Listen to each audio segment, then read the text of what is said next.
wa kuweza kufanya maredio na TV yatoke kwenye mfumo wa analog kuingia kwenye digital, bado kulikuwa na watu ambao hawataki, kwa sababu watu hawapendi mageuzi.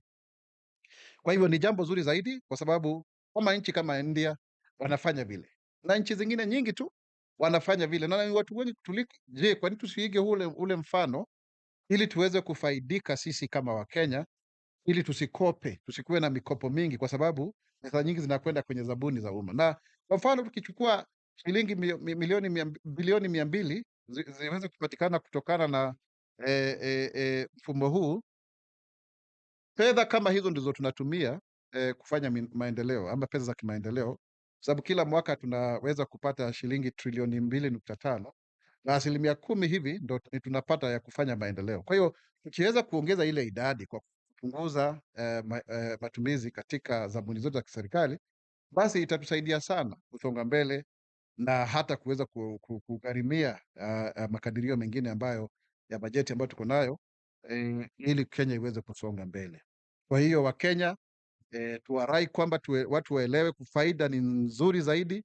Kama ni watu wenye ulemavu, vijana na akina mama, ule mpango wetu wa AGPO tutakuwa tukionyeshana hizo zabuni ni zipi ambazo zimepatianwa kwa vikundi hivi vyetu vya Wakenya wenzetu, na kwa dhamani ipi, ndiposa waweze kupata zabuni ambazo zitakuwa zinamfaidi Mkenya wa kawaida. Kwa hiyo ni jambo zuri zaidi, na utawala huu wa awamu ya 5 ambao sasa unafikisha miaka mitano na miaka mitatu, kumradhi, tarehe 13 Septemba, wakati Mheshimiwa Rais alipoapishwa, kuna manufaa mengi sana ambayo tungeweza kujivunia, ambayo yametendeka kutokana na uongozi huu. Kwa mfano, juzi tu hata ukisikia yule Joshua Selman akisema kwamba tuna manyumba mengi sana ambayo yamejengwa hapa, affordable housing. Watu kule nje wanaona mambo ambayo yanatendeka.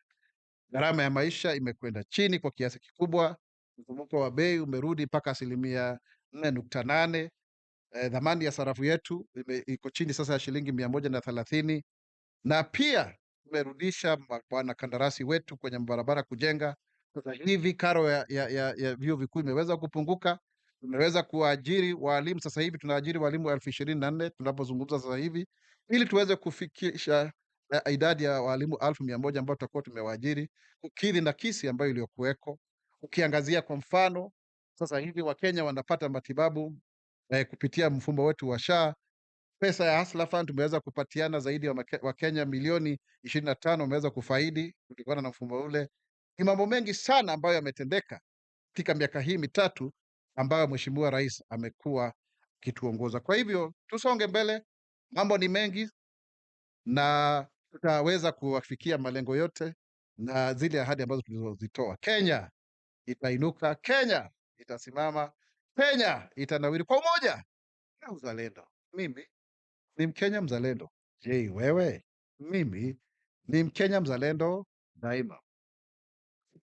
Fellow Kenyans, it is yet another day that we want to discuss with you various happenings in government to ensure that you get to know what is happening, and so that we can move forward together in consonance. To begin with, we wish to send our most sincere condolences to the family, friends, and relatives of Honorable Dalmas Otieno Anyango, a long-serving public servant, both as a member of parliament, cabinet minister, vice chair of the Salaries and Remuneration Commission, also a special envoy of Kenya to the South Sudan peacekeeping mission, and other capacities. Honorable Dalmas Otieno served 3 administrations, starting with the second under President Senator Teacher Arap Moi, third administration under President Mwai Kibaki, and also the fourth administration under President Uhuru Muigai Kenyatta.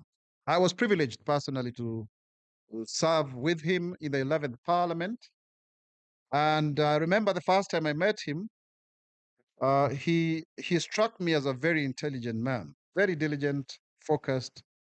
And when he was in the room, we knew that he would provide direction.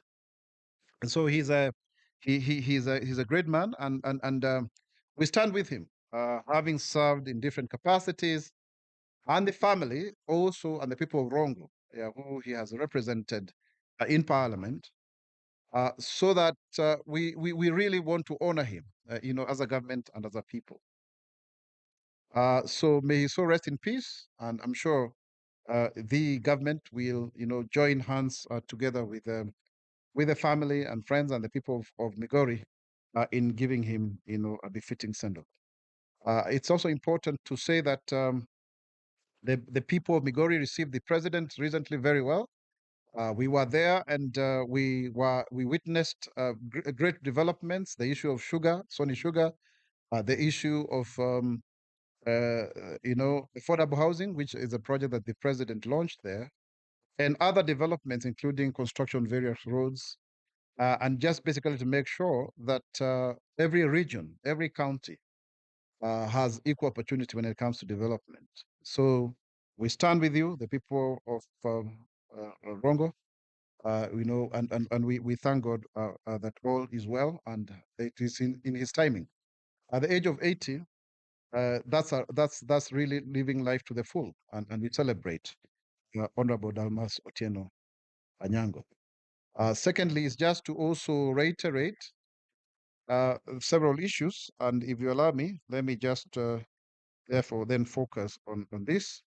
Is that there are some things that have been pronounced by certain leaders as that are equal to demeaning persons with disabilities, that they do not qualify for certain jobs, and they are therefore not capable. I think it's important to say that the government is fully behind the full implementation of the rights and fundamental freedoms of persons with disabilities as enshrined in the Convention of the Rights of Persons with Disabilities, which Kenya has acceded to, and also the 2010 Constitution.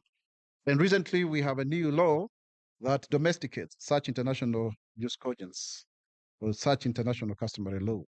And that means that, therefore, ladies and gentlemen, fellow Kenyans, it is important that all leaders, all Kenyans, adhere to the provisions of the Persons with Disabilities Act and also the new policy, which has come after 19 years. It is important that we do so. We have a new act after about 21 years since the first one was promulgated or ascended to by His Excellency President Mwai Kibaki. And one of the key guarantees is access to employment opportunities. Persons with disabilities have been trained in paramilitary training since 2015 at the National Youth Service, and I was privileged to really start that program way then. So therefore, they have since been employed in organizations such as KRA that require such skills, Kenya Airports Authority, just to demonstrate but a few. And so therefore, it's important not to, look down on persons with disabilities, to objectify them, because they are Kenyans like any other. So leaders are called upon to follow what is the provisions of the very acts of parliament that was passed by the parliament itself, which they are members of, some of them, and also the Constitution of Kenya, which we recently celebrated Katiba Day. So, ladies and gentlemen, the government is also very committed in its increment of investment in the sports sector across all of the 47 counties in a bid to nurture young talent and to ensure that they have access to quality sports infrastructure. As a result, 37 sports academies, which will feature modern structures, are under construction, with more renovations and upgrades being undertaken in stadia across the country, including Kirinyaga, Kisumu, and Kwale counties. His Excellency President Ruto has reiterated his commitment to supporting the sports sector and enhancing sports development, and affirms that the government will continue to dedicate resources towards bettering the sector. The government is also keen on enhancing its partnerships and is calling on companies and philanthropic organizations to support the ongoing effort to revitalize the sector. Additionally, the hosting of CHAN this year has laid the foundation for Kenya to position itself as a regional sports hub with the capacity to successfully host the AFCON 2027. Other investments in the sector include the provision of health and medical insurance cover for local athletes, to cushion them against medical vulnerability, the ongoing retirement planning and pensions for former champions, and increased education and dual career pathways for the young athletes will promote the balance between sports and education and therefore ensure that our sportsmen and women are sheltered from poverty through investments, savings, and informed career transitions. The government is also keen on enhancing the professionalization of football and league systems and on improving mental health and counseling support for athletes. Moving forward, schools will also be an effective pipeline for talent, search and nurturing at community levels, even as the government strengthens community sports and social programs in all of the 47 counties. The athletes reward scheme has also been enhanced to motivate them and reward the sacrifices that they have done, and their pursuit for excellence is now being recognized. The daily allowance has been raised to more than 25,000 Kenya shillings, and moving forward, gold medal winners will now earn 3 million shillings, up from 750,000 shillings. Silver medalists, 2 million shillings, up from 500,000 shillings. And bronze medalists, 1 million shillings, up from 350,000 shillings. That's a huge increment. If you can do the calculation here, it's quite amazing. In fact, like for gold medal is more than 4 times actually. So therefore, it's important that we do so, and we really want to commend Kenyans for having shown their love for sports, especially football recently during the championships and also the World Cup qualifiers. It really shows that then, and we were able to be united in the true spirit of nationhood and patriotism, away from tribal and the sectarian and parochial, divides that are unsustainable towards the attainment of Project Kenya. In the same regard, also, we are moving to reform the manner in which government procures its goods and services. President William Ruto gave a directive that from July this year, all procuring entities must use the electronic government procurement system in order to ensure efficiency, transparency, and accountability, leading to value for money for Kenyans.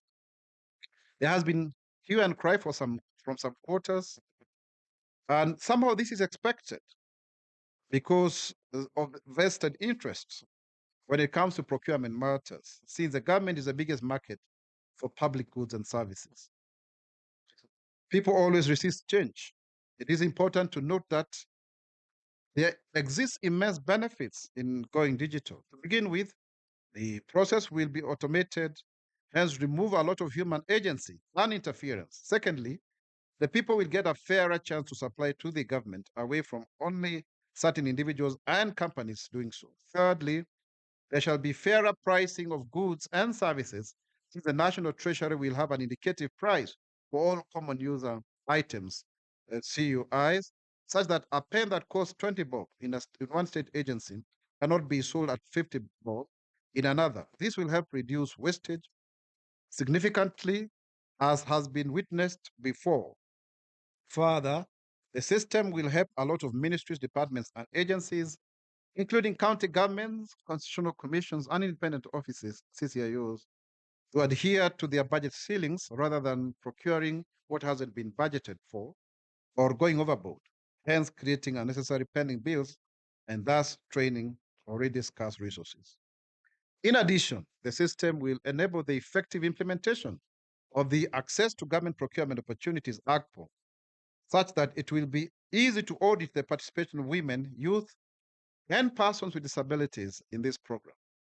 It will be easy to tell, for example, what monetary value, nature of goods, and services have gone to these special interest groups who are mostly hustlers at the touch of a button.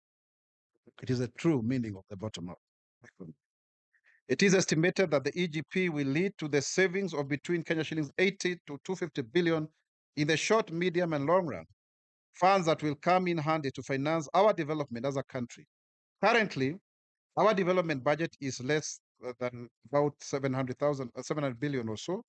And with a portion contributed from ordinary shareable revenue, that is normal taxes, being about 250 billion or thereabout. This means that with the savings, we can be able to do more roads, water projects, last mile connectivity, health facilities, etc. Yet this money is currently going into people's pocket. The benefits of using the EGP are immense, as the system can also be integrated with other pre-existing management information systems, such as the Integrated Financial Management Information System, IFMIS, SHA, or Taifa K if you like, the Kenya Education Management Information System, KEMIS, that was launched recently, and others. This way, government information and data shall be verifiable so that we are able to know how much funds are being spent on which area. Through the EGP and the advent of Conflict of Interest Act, it will become easier to trace any malfeasance due to the evidence. Hence, this will greatly help in the fight against corruption, something that has been a big challenge since time immemorial. So far, over 62 state departments have fully been able to be onboarded, the 94 county assemblies and executives as well. And out of 638 targeted state corporations, majority have already complied. And we have 86% of TTIs, TVETs and TTIs, over 547 have also complied. Out of 93 county corporations, over 81 have also done the same, representing about 87%. And over 800, relevant staff have also been trained from state departments, which is about 95%. And over 700, staff from county governments have also been trained. That's about 98%. So we continue to do this through webinars and one-on-one, face-to-face, and over 420 staff also in the other arms of government, the Judiciary and Parliamentary Service Commission have also been trained and under independent offices. Other the National Treasury has already uploaded the budget of the EGP system into the EGP system. And so therefore it's very important, but it is important to note that going forward, one must comply before they ask for any money from the National Treasury. It's because we need everybody to be on board, so that then we move forward together. And so therefore, the annual procurement plans should continue. Over 33 county governments have been able to submit the same. And just like we had, I have said earlier on that we had a lot of resistance, from the transition, in terms of analog to digital in the media. This system is also facing some resistance to change, but we have to do it for the common good of all. Today, SHA is working, despite the usual noise that has come from many quarters across the spectrum of the health service provision within the public and private sector. As a result of the cleaning up of the Inua Jamii cash transfer program, for example, we've been able to save over 600 million shillings that will now go to enhance social protection to people who can't pay and won't pay. We call them indigents at times. Although these are delays in the transition period, these are teething problems that will be fixed as we go by. Let's all embrace the EGP for effective public service delivery and for the impersonal application of public policy to take shape and root within our democracy. In the same vein, because of the new KEMI system, the government, through the Ministry of Education, has extended the deadline for submission of fresh data of students' enrollment that is conditional to accessing petition to Friday, 12 September 2025, to allow schools to yet to comply to do so. Only 3,000 out of the approximated 32,000 schools, that is 98% of public institutions, whose data has been received at the ministry's headquarters for that term capitation, as after the data was certified as genuine. We therefore, the government calls upon all of the schools to comply so that they can be able to access capitation, so that we do away with any malfeasance, any inflation of numbers of enrollment, so that we can save the taxpayer money and also there can be value for money. Kenya itasimama, Kenya itainuka, Kenya itanawiri kwa moja na uzalendo. Mimi ni Mkenya mzalendo. Je, wewe? Mimi ni Mkenya mzalendo daima. Questions? Because there's no question. Thank you very much.